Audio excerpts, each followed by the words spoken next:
Итак, выходим на размер, на формат. Что это значит? Написать большую картину, очень большую, Грюнвальдскую битву или картежников, а крохотную пахитоновку не засчитают? Достаточно крупный размер картин логичен для выставочных проектов. Картина меньше, чем метр на метр в просторном зале может просто потеряться. А еще наша картина – это окно в реальный мир, будет особенно правдоподобно, если размер ее будет логично соотнесен с масштабом изображенных объектов. Когда речь заходит о монументальном искусстве, где произведение должно рассматриваться с большого расстояния, кажется вполне уместным не только большой размер изображения, но и укрупнение реальных масштабов. Объекты изображаются больше натуральной величины. Но там вылезает любая неточность в пропорциях, на восприятие влияет кривизна поверхности, нужно учитывать, а может быть и использовать для особых иллюзий перспективное сокращение изобразительной плоскости по отношению к точке зрения зрителя.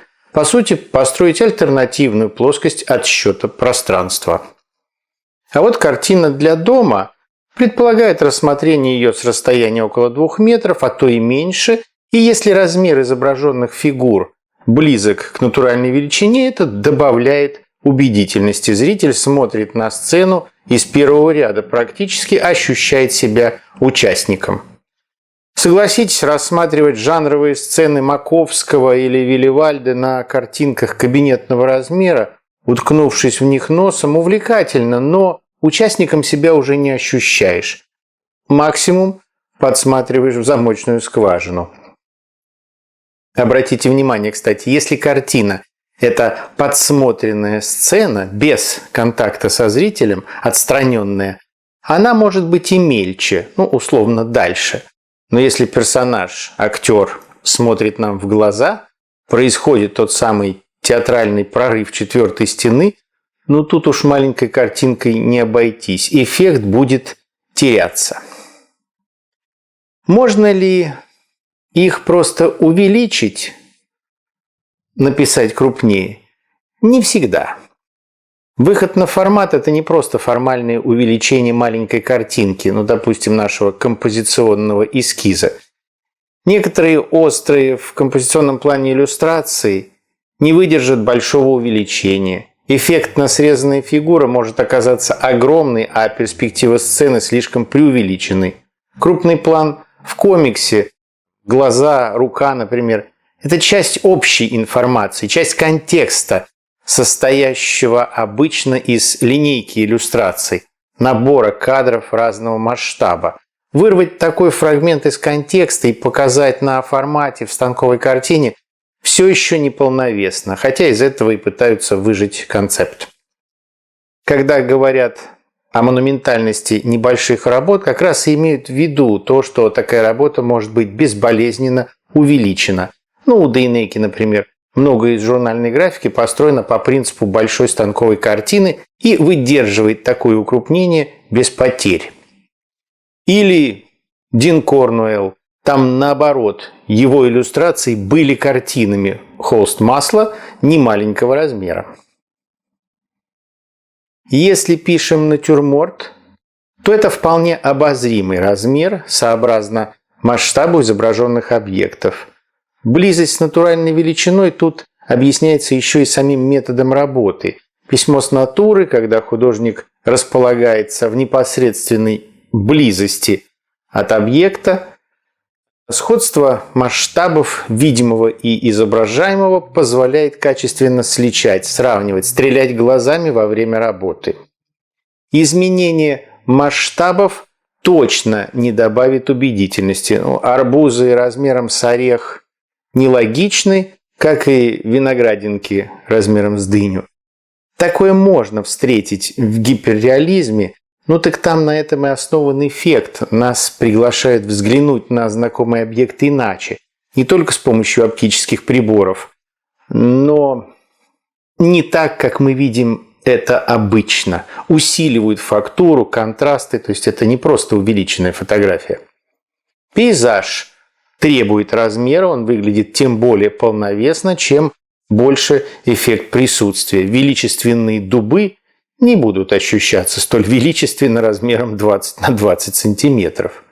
Ну и жанровая сцена продиктует свой уже немаленький формат, если мы предполагаем объекты, фигуры, близкие натуральной величине.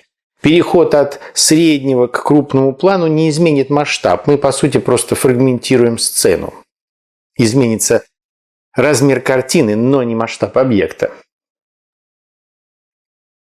Выход на формат – это еще и другой масштаб штриха, мазка, когда сдерживаемый маленьким полем аккуратный росчерк, движок вдруг превращается в энергичный всплеск краски.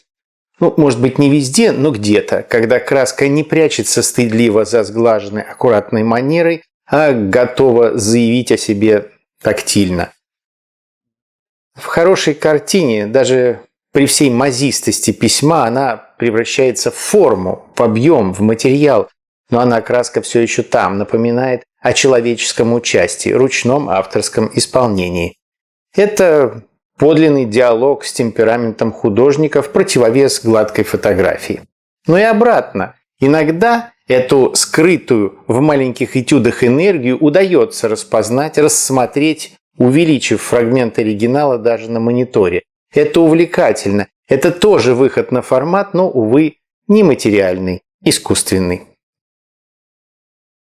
Так, по Аристотелю, мудрые люди говорят, когда им есть что сказать, а дураки говорят, потому что они должны что-то сказать.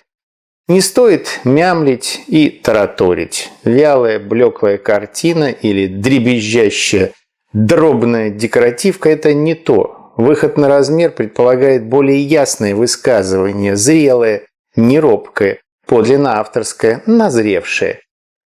Этапная знаковая работа, диплом, картина на выставку, да пусть даже хороший жирный заказ – это уже не просто учебные почеркушки, вечерние упражнения в мастерской, недописанная картинка с мастер-класса или этюдики размером 15 на 20. Это уже некий результат, квинтэссенция мыслей и технического уровня.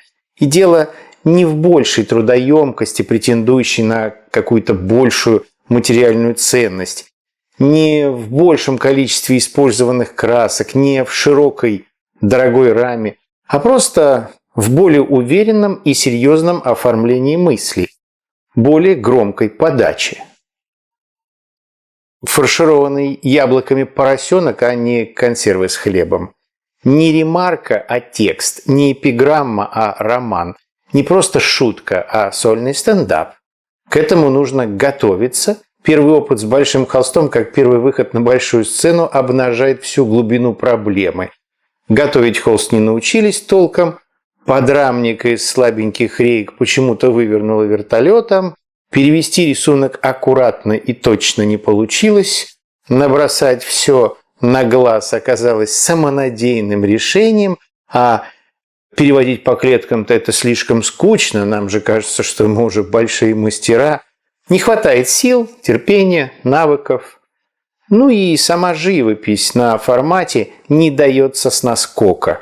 То, что казалось артистичным и эффектным в рамках маленького этюда, не держит внимания, не передает энергию, не цепляет.